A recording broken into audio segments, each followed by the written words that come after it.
$1 18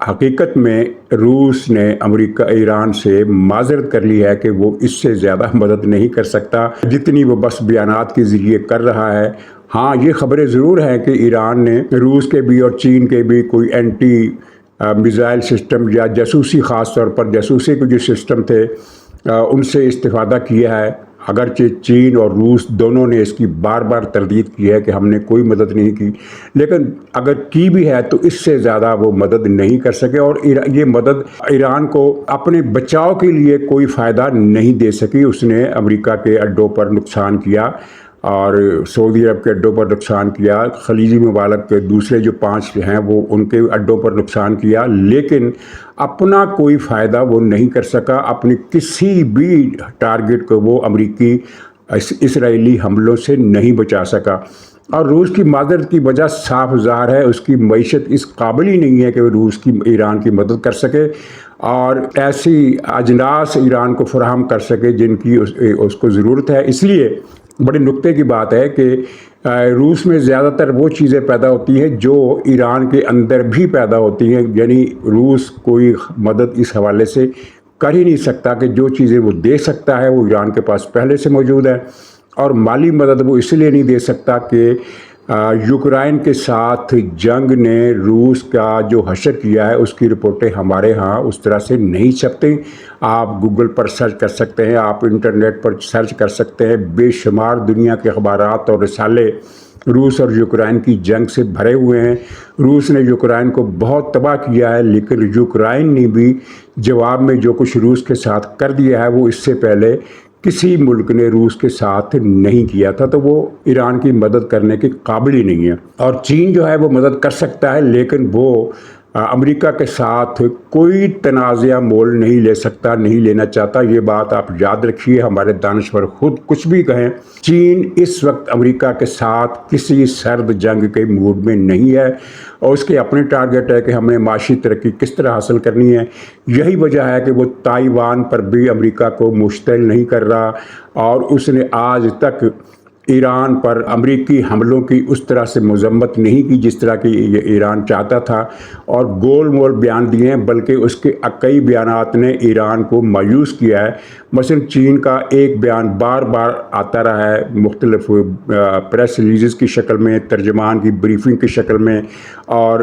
ایرانی رہنماؤں کے ساتھ جو ٹیلی فونک ٹاکس ہوتی ہے ان کے ذریعے سے وہ یہ کہ اس معاملے کا سفارتی حل نکالا جائے، جنگ سے گریز کیا جائے۔ چین نے ایک مرتبہ بھی یہ نہیں کہا کہ امریکہ حملے بند کرے،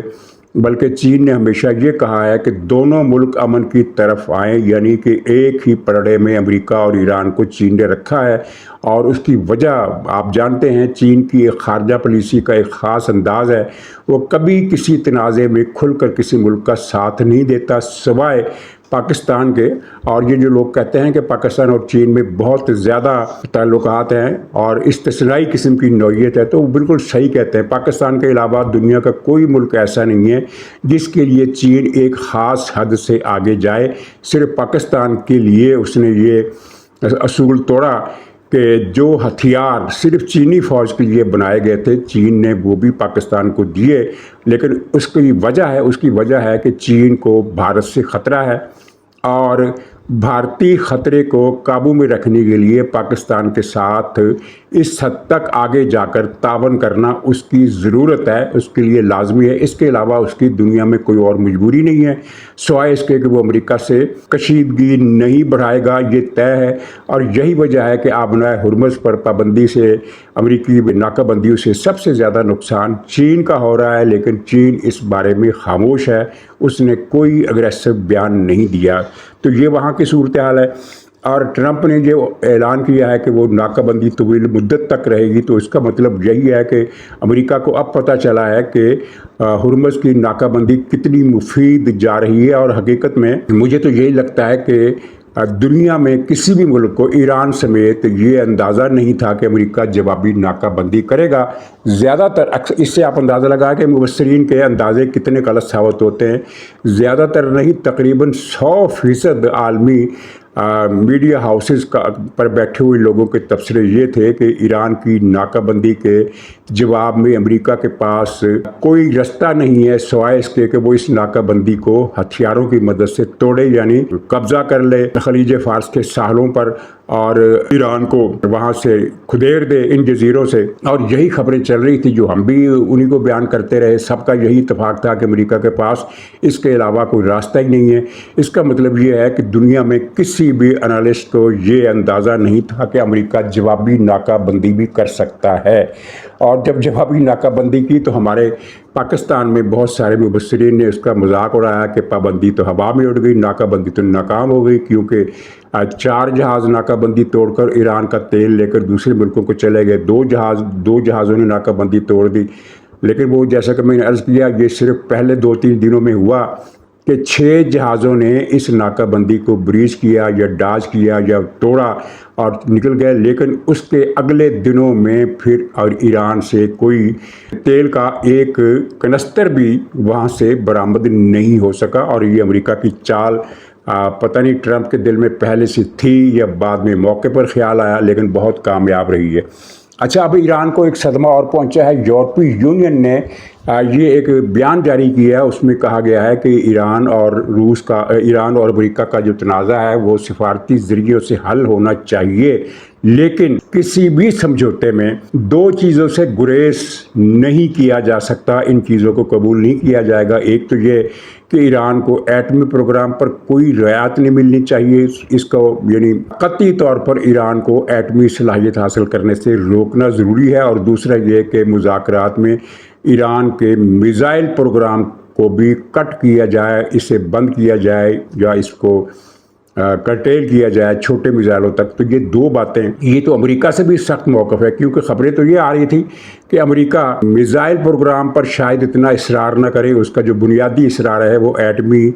افزودگی پر ہے، یورینیم کی افزودگی پر ہے، ایٹم بموں کی تیاری پر ہے، اس سے زیادہ وہ شاید آگے رعایت دے دے، یعنی اس سے ہٹ کر جو معاملات ہیں ان میں رعایت دے دے۔ لیکن یورپی یونین کہتی ہے کہ یہ دونوں چیزیں ایک ہی ہیں، یہ دونوں چیزیں ایک ہیں، تو ان پر رعایت نہیں ہو سکتی۔ تو یہ ٹرمپ کو اس موقف سے فائدہ ہوا ہے، کیونکہ عام طور پر تاثر یہ تھا کہ یورپی یونین کے ممالک امریکہ کا چونکہ ساتھ نہیں دے رہے، اس کا مطلب یہ ہے کہ وہ ایرانی موقف کی تائید کر رہے ہیں، حالانکہ ایسا نہیں تھا۔ تو یہ جناب وہاں کے ایران امریکہ کی صورتحال ہے، اور اس میں پاکستان کا کردار بدستور جاری ہے۔ پتہ نہیں، ہو سکتا ہے کوئی معجزہ ہو جائے اگلے 8-7 دنوں میں مذاکرات، کیونکہ کچھ لوگوں کا یہ بھی اندازہ ہے کہ ایران کو جس معاشی دقت کا سامنا ہے شاید وہ جلد ہی مجبور ہو جائے، اگرچہ ایرانی حکام کا یہ دعویٰ ہے کہ نہیں، ہمیں کوئی مالی مشکل نہیں ہے، اس لیے کہ تیل کے جو سودے پہلے سے ڈن ہو چکے، یعنی جو تیل چین کو اور دوسرے ملکوں کو بیچا جا چکا ہے اس کی آمدنی ہمیں ابھی قسط وار ملتی رہے گی 2 مہینوں تک، گویا کہ 2 مہینوں تک ہمارے لیے کیش کا کوئی مسئلہ نہیں ہوگا۔ اچھا، اب اوپیک سے نکل گیا امارات، تیل پیدا کرنے والے ممالک کی تنظیم جو تیل کی قیمت کو بھی کنٹرول کرتی تھی اور تیل کی پیداوار کو بھی، کہ کون سا ملک کتنا تیل پیدا کر سکتا ہے، پروڈکشن دے سکتا ہے، تو اس کے تحت امارات پر یہ یعنی امارات کے لیے جو کوٹا طے تھا وہ تھا 30 لاکھ بیرل روزانہ کا۔ تو اب اس سے نکل گیا امارات، اور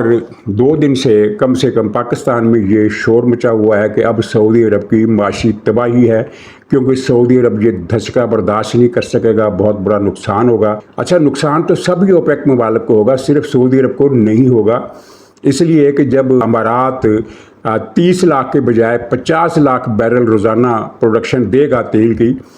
تو تیل ظاہر سستا ہوگا، اور جب سستا ہوگا تو سبھی ممالک کو نقصان ہوگا۔ یہ تو نہیں کہ صرف سعودی عرب کو ہوگا یا صرف کویت کو ہوگا، جتنے بھی تیل پیدا کرنے والے ممالک ہیں جب اس کمپٹیشن میں آئیں گے کہ تیل سستا بیچنا ہے تو نقصان تو تھوڑا تھوڑا سب کو ہوگا۔ لیکن یہ کہنا کہ صرف سعودی عرب کو نقصان ہوگا، یہ کوئی خاص ہی عقل کا اور دانش کا زاویہ ہے جس پر ہر آدمی کی نظر نہیں پہنچ سکتی۔ لیکن اس میں بھی بنیادی بات یہ ہے کہ اگر امارات 30 لاکھ کے بجائے 50 لاکھ یعنی 20 لاکھ بیرل روزانہ اضافی پیداوار کرتا ہے، تو یہ جو دوسرے ملکوں کو نقصان ہوگا اسے تقسیم کر کے ہر ملک کے حصے میں کتنا نقصان آئے گا، یعنی ایک بہت زیادہ قابل ذکر نقصان نہیں ہوگا۔ اور پھر دوسرا یہ کہ تیل ابھی فوری طور پر تو نہیں اتنا وہ امارات پیدا کر سکتا۔ ابھی ایران امریکہ جنگ کا خاتمہ ہونا ہے۔ اس جنگ کے خاتمے یعنی ہرمز کی ناکہ بندی ختم ہونے کے بعد ہی امارات پوری استعداد کے ساتھ 50 لاکھ بیرل کا ہدف حاصل کر سکتا ہے، اس سے پہلے نہیں۔ ویسے جزوی طور پر وہ کر سکتا ہے، اس لیے کہ ہمارے ہاں تو اس بات کا ذکر نہیں ہوتا۔ امارات کا جو ساحل ہے وہ صرف خلیج فارس میں نہیں ہے آبنائے ہرمز کے اس پار، بلکہ آبنائے ہرمز کے اس پار خلیج عمان پر بھی اس کا ساحل لگتا ہے۔ بیچ میں ایک چھوٹا سا ٹکڑا ہے عمان کا، جو عمان کی مملکت کا حصہ تو نہیں ہے لیکن عمان کے قبضے میں ہے۔ جس طرح کبھی گوادر عمان کے قبضے میں تھا، لیکن گوادر ظاہر عمان نہیں ہے، وہ بلوچستان ہی تھا اور بلوچستان ہی ہے۔ اسی طرح امارات کا ایک حصہ چھوٹا سا ایک نوک کی شکل میں عمان کے قبضے میں ہے، اور اس ٹکڑے کے نیچے سارا امارات ہے، اور اس کا ایک ٹرمینل شارجہ خلیج عمان میں کھلتا ہے جہاں سے وہ تیل سپلائی کر سکتا ہے آبنائے ہرمز کی بندش کے باوجود۔ اور جہاں تک سعودی عرب کا تعلق ہے، اس نے تو ایشو بہت حد تک حل کر لیا ہے۔ اس نے جو ایسٹ ویسٹ پائپ لائن ہے اس کے ذریعے گلف والے ٹرمینلز کا سارا تیل ادھر موڑ دیا ہے۔ اب سعودی عرب کا سارا تیل جو برآمد ہو رہا ہے وہ بحیرہ کلزم کے ذریعے ہو رہا ہے، اور اسے آبنائے ہرمز والا ایشو نہیں رہا۔ آبنائے ہرمز والا ایشو کسی حد تک امارات کو ہے، اور یا پھر 3 چھوٹے ملکوں یعنی قطر، بحرین اور کویت کو، اور یا پھر عراق کو۔ لیکن عراق کے پاس بھی مسئلے کا حل موجود ہے، وہ اس لیے کہ عراق شمال سے کردستان کے علاقوں سے شام تک اس نے ایک پائپ لائن نکالی ہوئی ہے جو بحر روم کے ساحل تک جاتی ہے۔ اس نے اس پائپ لائن سے تیل کی رسد بڑھا دی ہے، اگرچہ بیشتر اس کا جو تیل ہے ابھی تک اٹکا ہوا ہے، اس کو نقصان ہو رہا ہے، لیکن اس نے کچھ نہ کچھ چارہ کیا ہے عراق نے۔ لیکن کویت، قطر اور بحرین، یہ 3 ممالک جو ہیں، یہ 3 چھوٹی ریاستیں، یہ زیادہ مشکل میں ہے، کیونکہ ان کے پاس نہ تو پائپ لائن ہے جو بحیرہ روم تک جائے یا بحیرہ کلزم تک جائے یا خلیج عمان تک جائے۔ ان کے پاس ایک ہی رستہ ہے ہرمز، اور اس کے علاوہ ان کے پاس باہر تیل بھیجنے کا کوئی ذریعہ نہیں۔ تب تک کوئی ذریعہ نہیں جب تک وہ اپنی پائپ لائنوں کو، یہ تینوں ریاستیں، سعودی عرب کے پائپ سسٹم سے نہیں جوڑ دیتے۔ اچھا، امارات کا مسئلہ یہ ہے کہ اس کو حالیہ جنگ میں بہت زیادہ نقصان پہنچا، مالی براہ راست نقصان جتنا پہنچا اس سے زیادہ نقصان اس خوف کے نتیجے میں پہنچا جو امارات میں سرمایہ کاروں پر طاری ہوا اور وہ بھاگ بھاگ کر ملک چھوڑنے لگے۔ تو اس نقصان کا ازالہ کرنے کے لیے اس کے پاس جاپان کی ایک پیشکش تھی، بڑی پرانی، اس جنگ سے پہلے کی۔ اس جنگ سے اس کا کوئی تعلق نہیں ہے۔ جاپان چاہتا تھا کہ ہمیں امارات جو ہے پہلے کے مقابلے میں زیادہ تیل فراہم کرے، کیونکہ ہمیں زیادہ تیل چاہیے۔ جاپان کی روزانہ ضروریات اتفاق سے 50 لاکھ بیرل ہے، اور 50 لاکھ بیرل ہی امارات کی وہ کیپیسٹی ہے جو وہ میکسیمم حاصل کر سکتا ہے، اور جس کے لیے اس نے ٹارگٹ بنایا کہ اگلے سال تک یعنی 2027 کے آخر تک وہ موجودہ 30 لاکھ بیرل کی پیداوار کو بڑھا کر 50 لاکھ کر دے گا۔ تو بنیادی طور پر یہ اس نے جاپان کی جو پیشکش ہے ایک پرکشش کہ بھی ایک ہی گاہک روزانہ 50 لاکھ بیرل تیل خرید لے گا، تو اس لالچ کی وجہ سے، اس ترغیب کی وجہ سے اس نے یہ فیصلہ کیا ہے۔ ہمارے ہاں اس کو ناپا جا رہا ہے کہ نہیں، امارات نے یہ کام سعودی عرب کو تباہ کرنے کے لیے کیا ہے، اور اب سعودی عرب اسرائیل کا اتحادی ہو گیا ہے۔ یہ تجزیہ کتنا ناقص ہے اس کا آپ اندازہ لگا لیں کہ امارات اسرائیل کا اتحادی آج سے نہیں ہے، وہ 3-4 سال سے عملاً اسرائیل اور امارات یکجان 2 قالب بنے ہوئے ہیں، اور 2 برس سے اس کی سعودی عرب سے بھی چپکلش چل رہی ہے، جس میں شدت پچھلے سال آئی۔ اور سعودی عرب کو امارات سے اتنا بڑا خطرہ نہیں ہے، اس لیے کہ سعودی عرب نے امارات کو یمن میں بھی شکست دی، اسے نکال باہر کیا، سوڈان میں بھی شکست دی، صومالیہ سے بھی اس کو نکال باہر کیا، اور لیبیا میں بھی اس کو شکست دی، اور ہر جگہ پر سعودی عرب نے امارات کو پچھاڑ کر رکھ دیا ہے۔ تو اب اس سے زیادہ کیا محاذ رہی ہوگی؟ ہاں، بس اتنا ہم کہہ سکتے ہیں کہ پہلے اسرائیل کا بارڈر سعودی عرب کے ساتھ صرف سمندری تھا، یعنی وہ جو خلیج عقبہ کا ساحل ہے، ایلات کی بندرگاہ ہے جہاں، اور وہاں پر سعودی عرب کا جو ساحل ہے وہ اسرائیلی ساحل سے کچھ ہی دور ہے، براہ راست سرحد نہیں ملتی۔ لیکن امارات اب چونکہ اسرائیل کا ایک حصہ بن گیا ہے، اتحادی بن گیا ہے، اسرائیل کی فوج بھی وہاں آ گئی ہے اور امارات کا بارڈر سعودی عرب سے ملتا ہے، تو ٹھیک ہے ہم یہ کہہ سکتے ہیں کہ اسرائیل اب سعودی عرب کے بارڈر پر آ کر بیٹھ گیا ہے، لیکن اس کی بھی ایک لمٹ ہے، اس پر میں کسی اور پروگرام میں بات کروں گا۔ اور اس کا ثبوت یہ ہے کہ ان ساری دشمنیوں اور مخالفتوں اور مزاحمتوں اور ہزیمتوں کے باوجود امارات نے ریلوے نیٹ ورک کے اس حصے کا اور اس پروجیکٹ کا حصہ بننے کا فیصلہ کیا ہے جو مسقط کو استنبول سے جوڑے گا۔ مسقط سے ٹرین چلے گی، امارات کے پوری امارات کو کراس کرتی ہوئی،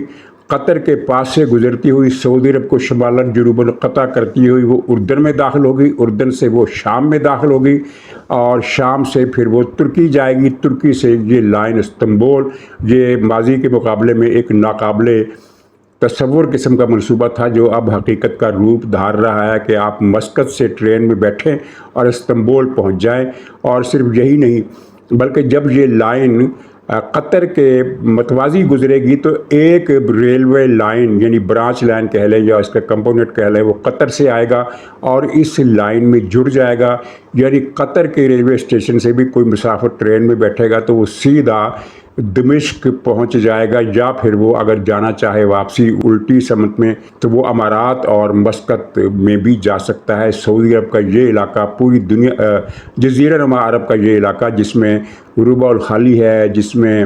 امارات ہے، جس میں مسقط کی سلطنت ہے، یہ باقی پوری دنیا سے زمینی طور پر کٹے ہوئے علاقے تھے، لیکن اب یہ علاقے مل جائیں گے۔ اور ایک ریلوے لائن مکہ مکرمہ سے شروع ہوگی، بلکہ مکہ سے بھی جنوب میں کوئی جگہ ہے وہاں سے شروع ہوگی اور مدینہ سے ہوتی ہوئی تبوک پہنچے گی، تبوک سے اردن، اردن سے دمشق، دمشق سے پھر ترکی، یعنی ایک ایسا ریلوے نیٹ ورک جس کا ہیڈ کوارٹر دمشق ہوگا۔ شام کی 2 برس پہلے آزادی ہوئی اور آزادی کے 2 سال کے بعد شام کہیں سے کہیں پہنچ گیا ہے، اب وہ ترکی اور عرب دنیا کو ملانے کا نقطہ اشتراک بن گیا ہے۔ اچھا، میں زیادہ تبصرہ نہیں کروں گا کیونکہ خبر پرانی ہے، وہ 3 دن پرانی ہے، ججوں کے تبادلے ہو گئے، وہ جج جو آئین کو ٹشو پیپر نہیں بلکہ ٹوائلٹ پیپر سمجھ کر استعمال کرتے رہے اور آئین کی قدم قدم پر پابندی کرتے رہے، جب ان پر اعتراض ہوئے، جب ان کو پیغامات دیے گئے کہ آپ عدالتی حدود میں رہیں تو انہوں نے پھر خط لکھنے کی مہم شروع کر دی اور چٹھی بازی شروع کر دی، جو جوڈیشری سے زیادہ چٹھیشری کے لوگ بن گئے۔ تو یہ 5 تھے، ان میں سے 3 کا تبادلہ ہو گیا اور خیر سے وہ جو کیا نام ہے ان کا، مجھے نام ان کا بھول جاتا ہے، جو دہشت گردوں کی بہت حمایت کرتے تھے، بابر ستار، جس نے دہشت گردوں کو گرفتار کرنے پر ایک ڈپٹی کمشنر کو نوکری سے برطرف کرنے کی بھی کوششیں کی، تو وہ خیر سے پہنچ گئے ہیں اپنے سسرال۔ ان کا سسرال کیا ہے؟ پشاور تو پشاور میں وہ پہنچ گئے ہیں جہاں پی ٹی آئی کی حکومت ہے۔ تو چلیے ان کو مبارک ہو۔ محسن اختر کیانی صاحب لاہور آ گئے ہیں اور ایک خاتون جج تھی سمن صاحبہ، وہ کراچی پہنچ گئی ہیں۔ اچھا، ایک جج ان میں ارباب طاہر بھی تھے یہ خط لکھنے والے ججوں میں، لیکن وہ پھر انہوں نے قبلہ درست کر لیا، ان کا تبادلہ نہیں ہوا۔ ایک اور جج سردار اعجاز اسحاق جو عمران خان کے لیے اتنا آگے چلے گئے تھے کہ اتنا آگے صنم جاوید بھی نہیں جا سکتی تھی، تو ان کو تبدیل نہیں کیا گیا۔ اطلاع یہ ہے کہ ان کے خلاف شاید کوئی ریفرنس سپریم جوڈیشل کونسل میں دائر ہے یا داخل ہے، اس پر شاید کوئی فیصلہ متوقع ہو، مجھے پتہ نہیں، لیکن بہرحال 4 تھے تو 4 میں سے 3 کا بندوبست ہو گیا اور یہ ہونا ہی تھا، کیونکہ جس طرح انہوں نے آئین کو اپنے پاؤں تلے رگڑا ہر روز۔ ان میں سے ایک جج تو وہ تھے جو مقدمہ کسی بھی قسم کا ہو وہ یہ ریمارکس ضرور دیتے تھے کہ میں وزیر اعظم کو طلب کروں گا، میں ISI کے چیف کو طلب کروں گا، میں اس کو بلا لوں گا، اس کو لائن حاضر کر دوں گا، تو خیر اب سے وہ خود ہی لائن حاضر ہو گئے ہیں۔ تو ناظرین، یہ تھا آج کا پروگرام، اجازت دیجیے، انشاءاللہ اگلے بلاگ میں پھر ملاقات ہوگی۔